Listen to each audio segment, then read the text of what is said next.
des images le poids des mots président Bassirou Diomaye Faye ma nga woon kon ca Kédougou Bakel ci waxtu woowu le premier ministre Ousmane Sonko ma nga woon ci Dakar Arena ñu ñëw ci njàngat bi. waaw li ñu ci bëgg a ñëwee mooy. évidemment au Sénégal les bains de foule comme ni ñu ko xamee peut-être benn jëmm moo ñu ci habitué woon. bu ñuy wax vraiment bain de foule. muy président Abdoulaye Wade. surtout peut-être ñi gën a féete ndaw duñu ko fàttaliku son retour presque qui était victorieux bi nga xamante ni ñu ngi dégmal élection 2000 yi mu ñibbi si ànd ak coalition bi nga xam ne moo ko choisiroon comme candidat la coalition alternance 2000. CA 2000 nga xam ne ñu ci gënoon fës dem si yàlla Amath Dansokho Landing Savané Abdoulaye Bathily pour ne citer que ces trois là ñoo porté woon sa candidature defe naa ne ci la Sénégal njëkk a gisee c'est-à-dire mobilisation populaire pour un leader daanaka daf ci sosoo sax quelque chose qui a porté la candidature de Abdoulaye Wade parce que boobu jamono boobu du tey te pourtant ñu ngi estimé woon nit ñi à 2 millions de personnes estimation la woon rek parce que yooyu pas des méthodes scientifiques peut-être pour calculer mais xalaat ni diggante aéroport Léopold Sédar Senghor ba siège du parti démocratique sénégalais la foule était compacte siège bi nekkoon siège bi nekkoon à Colobane bien sûr boobu amaguñu woon siège bi donc une foule compacte de l'aéroport Léopold Sédar Senghor Yoff ba Colobane loolu la ñu tàmmoon en fait te moom moo ñu ko tàmmaloon bu dul loolu aussi il a tenté un deuxième retour en 2014 Ablaye Wade bi nga xam ne ñàkk na nguur gi ba dem France ba war a dellu si il l'a refait et il l'a toujours réussi moom ku ne xam na ni ku mën a mobiliser la xëy na nag ce que Pastef réussit et ça ne date pas de Arena bi mooy fu ñu wootee nit ñi mën leen a wuyu si même dans la conquête du pouvoir dans les manifestations daanaka dañ doon gis ni Ousmane Sonko moo doon porter leadership bi ci manifestation yi ak ni ci Pastef doon fësee xëy na il a besoin aussi de se challenger et de challenger ses militants pour xam ni le bloc bi nga xam ne mooy porter philosophie bu Pastef ak li muy incarner mu ngi fi te xëy na loolu moo ko poussé ci élection yi aussi ci mu ne ñun dañuy demal suñu bopp pour natt loolu yëpp lu baax la ci démocratie wax dëgg fa yàlla parce que yàgg nañu fee wax nit ñi dinañu nekk parti politique pendant 30 20 50 ans musuñoo demal seen bopp musuñu natt seen bopp et loolu c'est très compliqué après nga xam lu ku nekk di peser évidemment d'avoir appelé pour def show bu mel nii Dakar Arena du ñëpp ko mën wax dëgg fa yàlla situation dina toll foo xam ne du ñëpp a ko mën Ablaye surtout foofu sax laa bëggoon ñu taxaw tuuti parce que Dakar Arena dafa am quand même particularité par rapport ak xëy na yeneen politiciens yi ñu doon mobiliser kaay leen ngeen fay ñëw ñu def meeting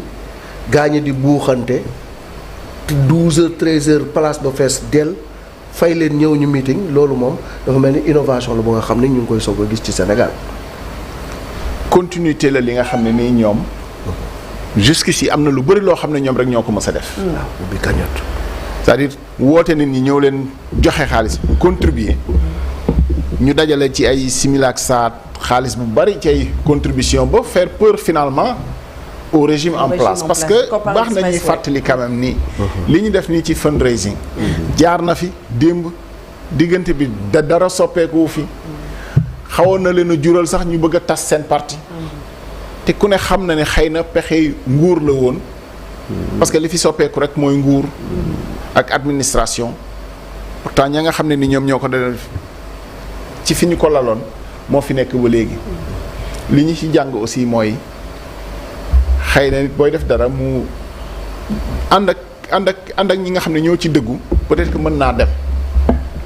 mais effectivement Malick xamee wuñu woon fii politique Sénégal nit ñi di contribuer loolu Pastef moo ko fi indi il faut le reconnaître li ñu gënoon a xam mooy d'ailleurs ñi nga xam ne sax seen parti ñooy actionnaire majoritaire wala sax seul actionnaire bu ñuy def dara ñooy joxe xaalis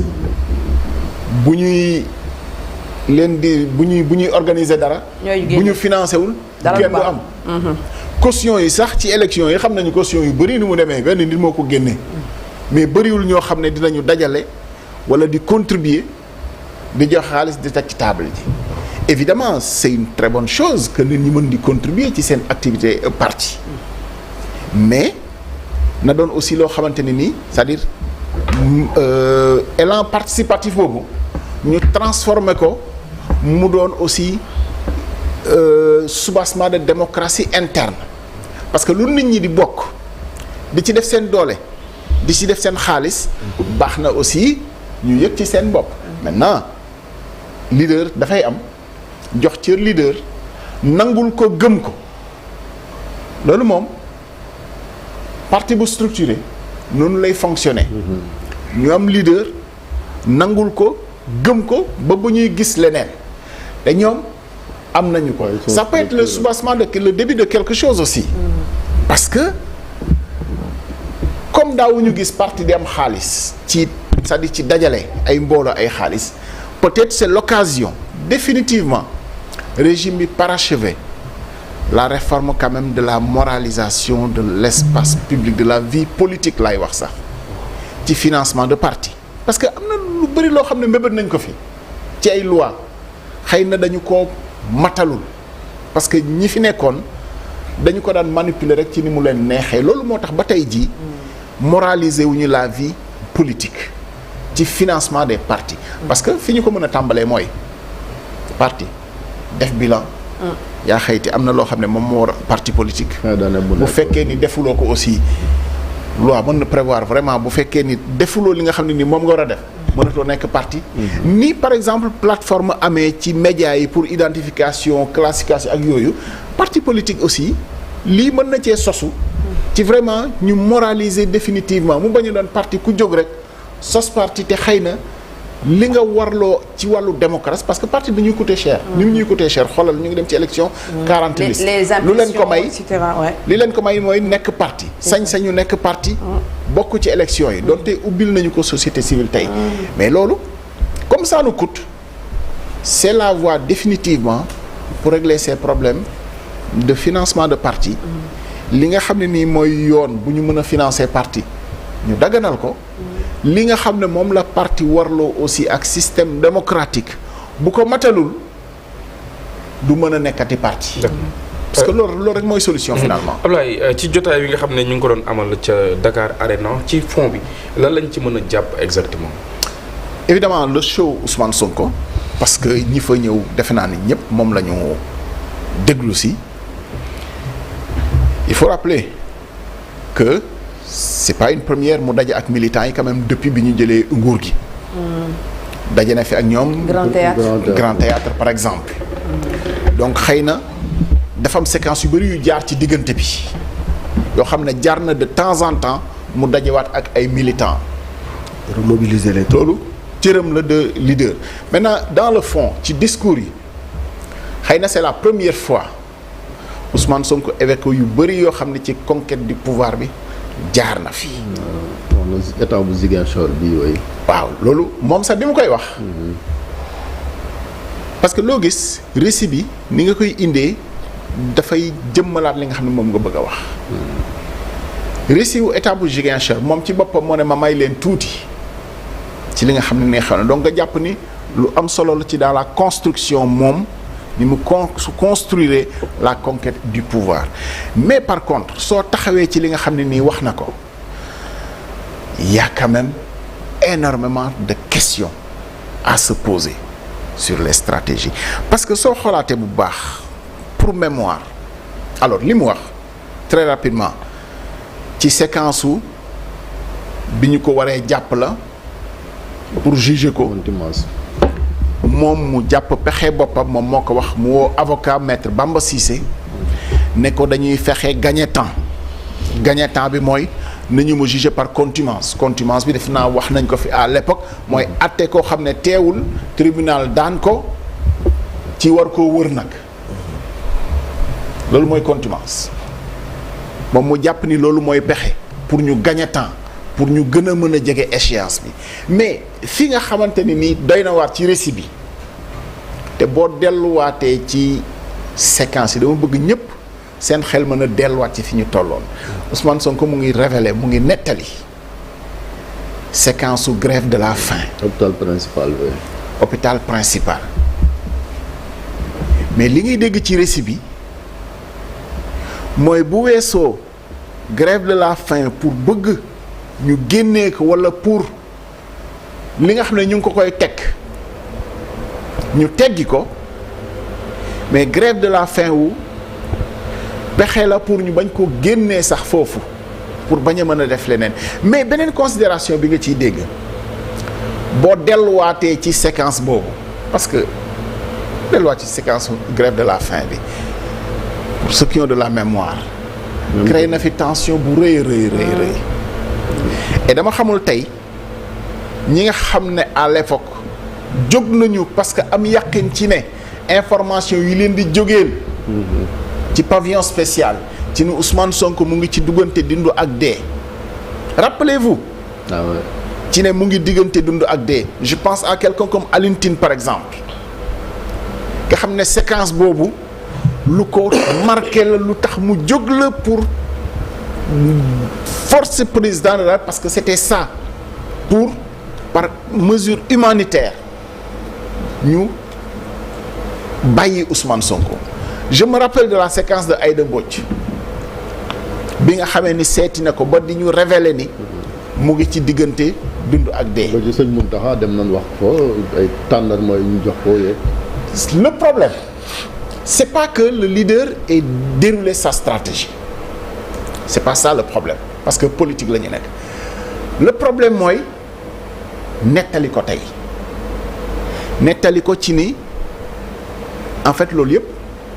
ay pexe la woon et j'aimerais qu'on revienne encore sur le moment et la gravité du moment à l'époque ak ni moment bi gravé woon soo delluwaatee nga ne ndekete naxee mbaay la woon en fait ndekete stratégie la woon en fait ça détruit toute la charge émotionnelle bi nga xam ne moo nekkoon ci conquête du pouvoir ak ci séquence boobu ak tamit li muy indi mooy mais ëllëg naka la ñuy gëmee politicien bu mën di doon ci conquête wala sax ci stratégie yor état parce que affaire yi du conquête rek tey nan ngay gëmee par exemple lu mu la wax moom ci une séquence donnée te mënuloo ci gis pexe par exemple pour atteindre d'autres buts. Manipulation oui. Inavouée manipulation nan nga ciy déggee lan mooy manipulation ak lan moo dul manipulation parce que quand même war nañoo am loo xam ne ci suñu dundin la entre ñun ñëpp bañ a egg ci yenn yi ci manipulation parce que nag nit ñi dañuy am yàqin ci nit mu wax ñu gëm ko mais bu fekkee ni dem nga ba tey nit wax jàpp ni li muy wax aqulaahi taalaam la nga mën koo nangul déggal ko li mu wax pour am ci benn approche mën na tax ëllëg nga am doute ci wax ci ay moment de gravité parce que récit bi yemul foofu récit bi dem na ba ci lu tax mu dem Ziguinchor en gros parce que xam na ni Ziguinchor ci la doon remercier d'ailleurs féliciter militants wu Ziguinchor pour nu ñu taxawoo barricade këram aar ko quoi. Bon, évidemment il peut s'en glorifier erreur bi mooy du lu mu war a nettali loolu mënoon na des ci livre historien yi lu ñuy nettali ji ëllëg parce que am na loo xam ne du lépp yaa ko war a nettali parce que boo ko nettalee li muy yàq moo ëpp li muy defar ça peut rester dans les récits du tey am na histoire ci loo xam ne mais ba léegi mais Thiaroye 44 justement ce serait bien que ñu am koo xam ne nii dinañu nettali histoire bi ci ñi nga xam ne nii ñoom ñoo ko dund ñoom ñoo ko def mais ba léegi historiens yi ñoom ñoo ciy liggéey et c'est bien ñooñu di ci liggéey pour am la version. mais la politique c'est mais aussi non encore une fois. non en fait je veux dire que la politique aussi c'est des stratégies. ku nekk yaay c'est ce que j'ai dit voilà c'est ce que j'ai dit voilà ku nekk yaay xam. c'est ce que j'ai dit c'est ce que j'ai dit. oui mais l'erreur c'est de raconter les détails. j'aimerais pas que ñu dégg ci li ma wax leneen lu ma waxul. j'ai dit politique. ay pexe la. ay pexe la voilà. ay stratégie la. ce qui est en cause. c'est comment il le raconte aujourd'hui. mais Laye. ça n'avait pas besoin. ça n'avait pas besoin. d'être raconté parce que li muy yàq. moo ëpp li mu mën a defar. d'accord am na loo xam ne ça peut rester dans le domaine de ça peut rester mais c'était pas à lui de le raconter. il doit aborder un autre sujet. nettali quand même si gémmiñu borom la daaxee. et man je pense que peut-être signe de reconnaissance la que tu expliques li nga jot a dund ak nit yi nga xam ne peut-être ñoom ñoo la apporté woon benn main bi. je veux dire on n'aurait pas à redire si remercie les militants d'avoir fait bloc. En fait ce qui est en cause c'est d'être rentré dans les détails. De li nga xam ne moom c'est-à-dire c'est tout à sa gloire parce que c'est une stratégie victorieuse parce que li am mooy stratégie boobu tey mën nga ko évaluer ni ça a été payant. Stratégie bu payante la mais même nous à notre niveau c'est-à-dire retour yi nga xam ne ni dañ ko doon am ci ñoo xam ne ni ay médiateurs lañu je peux pas citer de nom parce que c'est pas l'objectif mais am na ci koo xam ne bi mu demee ba ci président Macky parce que moom xëy na xam na li nekkoon ci biir dëggantaan kooku bi mu demee wax ni foog nga bàyyi ko balaa leneen di ci am mais la ma ko tontu ça a tellement choqué cette personne là que xëy na moom dafa jàpp ni dafa am lu mu ci xamul. C'est pas encore une fois le fait de mettre en place une stratégie qui est en cause mais le récit dans ce stade-là enlève beaucoup du mythe de la conquête et des principes démocratiques parce que loolu manipulation la en fait pour ne pas dire plus c'est de la manipulation manipuler ñi nga xamante ni nii ay bonne volonté lañ ay médiateurs lañ encore une fois dans la séquence moi je pense à quelqu'un comme Alioune Tine te xam naa ni moom doxul woon ci complotisme par exemple pour yëg li Ousmane Sonko nettali tey ci ne moom moo def ay pexeem. mais là pour ñu bañ ko fa génnee. est-ce que avant Sonko bon yaa ku mel ni sëñ Moustapha Sy am na benn gàmmu am na lu mu ci junjoon ci justement. jusqu'ici moo tax ma ne tant que mu ngi doon des ci récit yu ñeneen ñi du problème sëñ Moustapha su ko waxee bu la neexee nga gëm ko bu la neexee nga bañ ko gëm. parce que c'était l'homme politique. bu keneen encore une fois je répète cette séquence d'un médiateur d'un haut médiateur qui est allé voir le président wax ko ci nañu def njëkk balaa safaan di ci am parce que situation bi mu toll dafa basé woon rek ci li nga xamante ne nii xëy na ñu ko seeti encore une fois Aïda Mbodj presque en larmes qui supplie Habib Sy ak tu vois yooyu yëpp am fi en fait encore une fois nettali bi mooy problème parce que évidemment ces gens ont été ou sont complices ou ont été floués ou ont été manipulés mais c'est pas sa stratégie lui bu mu taxawal ba tey mu mën ko nettali te mu won ko ni moo tax mu gagné qui est en cause mais mënoon nañ ko bañ a nettali fii ci biir arena bi évidemment tu es dans une foule conquise xëy na aussi nit mën nga dem ba tàng wax loo xamante ni xëy na luy ëpp la loo xam ne nii waroo ko wax mais lii jàpp naa ni bokkul woon ci lu ñu waroon a teg ci penc mi bokkul woon ci taarix bu ñu waroon a teg ci penc mi. bon li des nag il doon rendez-vous pour ses mémoires. wala buy bind mémoire yoo xam ne y a d'autres détails. ça pouvait être par exemple l'occasion des mémoires mais un truc comme ça qui est parce que c'est quand même la séquence. Oui. S'il a mis sa stratégie et encore une fois li ci xew yëpp ci diggante bi te pouvoiru Macky Sall doon ko def nit ñi dañu taxaw dénoncer ko avec force ci tooñ bi ci beaucoup d'autres choses. Tu vois, donc faut pas que. Le dossier médical même avait fuité mooy. mais finalement da nga naan mais qu'est-ce qui est vrai dans ce pays et qu'est-ce qui est faux? Parce qu'on se souvient de ce dossier médical qui avait fuité quand même. Qui faisait croire que mu ngi ci diggante dund ak dee en réalité. loolu lépp stratégie. Ah non mais stratégie kan en fait non stratégie bi mënul yegg ba ci ay docteur am. en fait mënul egg foofu en fait c'est ça le problème li mu impliqué. dafa bëri. Et dans le récit quand même c'est un moment qui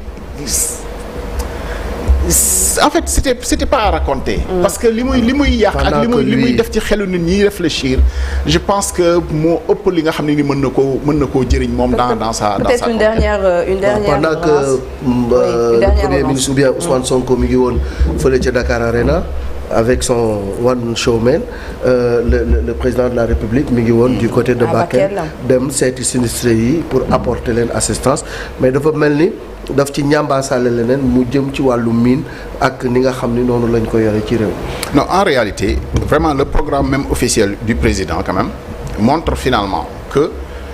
c'est pas un problème que demoon doxi ci affaire mine yi lu ko yëkkati la woon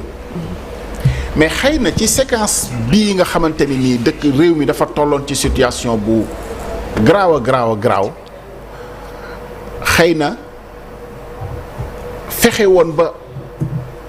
taxawu sinistré yi mu doon un moment d'une gravité taxawoon sinistré yi moo waroon a gën a fës par exemple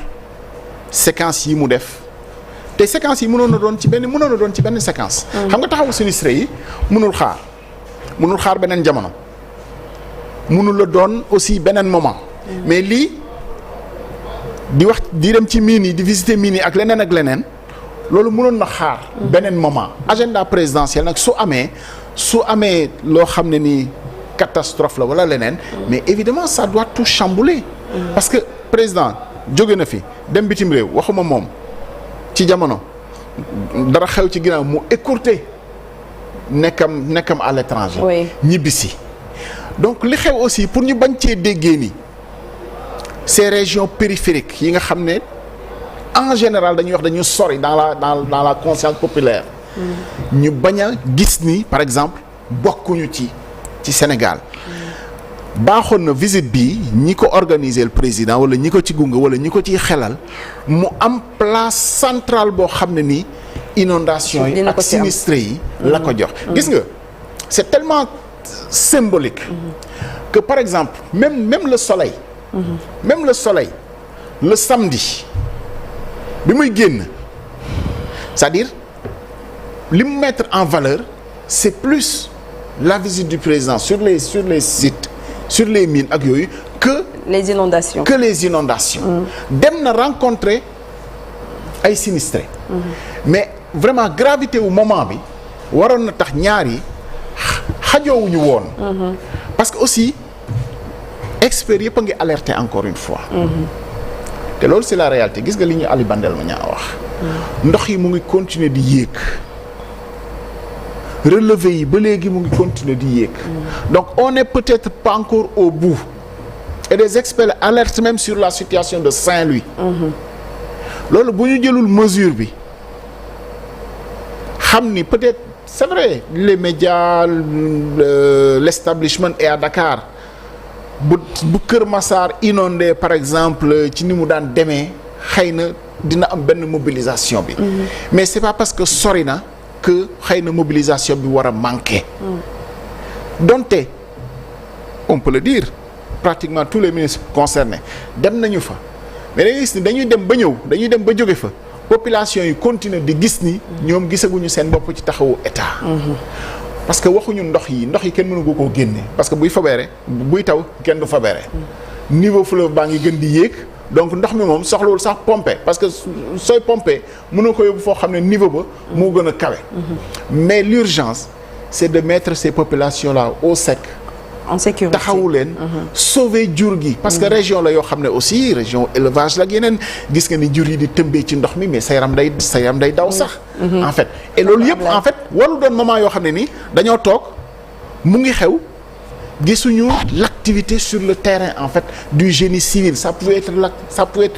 militaires yi waroon nañ leen moom en fait lii de cause nationale la boo xamante ni. waruloon a mën a yem rek ci président dem na. ñibbisi na mobiliser nañu 8 milliards. de toute façon fii loo fi mobiliser. doyul parce que région la yoo xamante ni aussi dafa amal Sénégal. importance bu rëy et boole waale ko nag ak surtout visitu bon le site des mines ak yooyu. dafa xaw a noyé. l'information sur la moom le président war a defi foofu et peut-être que c'est quand même assez dommage quoi de l'avoir fait comme ça. merci beaucoup Abdoulaye. du soleil du samedi. oui. le soleil. qui quand même le soleil. met plus en avant.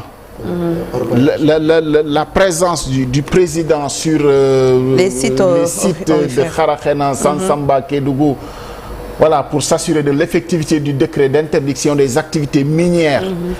en bordure du fleuve, que les débordements du fleuve à Matam et dans l'est du pays pour apporter assistance aux sinistrés. D'ailleurs, tout au long, jusqu'ici, Ali Bandel le révèle encore. Da ngay dem président dem na ba ñëw mais il y a encore des populations qui disent encore que gisaguñu état. te loolu la ñu war a éviter en fait dans la gestion d'un sinistre comme ça. parce que quand même je ne sais pas si on prend la mesure mais c'est quand même grave et surtout jeexagul te experts yëpp a ngi alerter ci ni niveau bi mu ngi gën di yéeg relevé yi nga xam ne ni ñu ngi koy def aussi ça fait même craindre. pour Saint-Louis quand même te ñu war nañu bàyyi ko xel. Chérif waaw mais Chérif waxtu jot na. première crise donc la gestion aussi sera bien jugée. c'est ça merci beaucoup Abdoulaye ci li nga indi ci njàngatu tey bi nekk na lu am solo.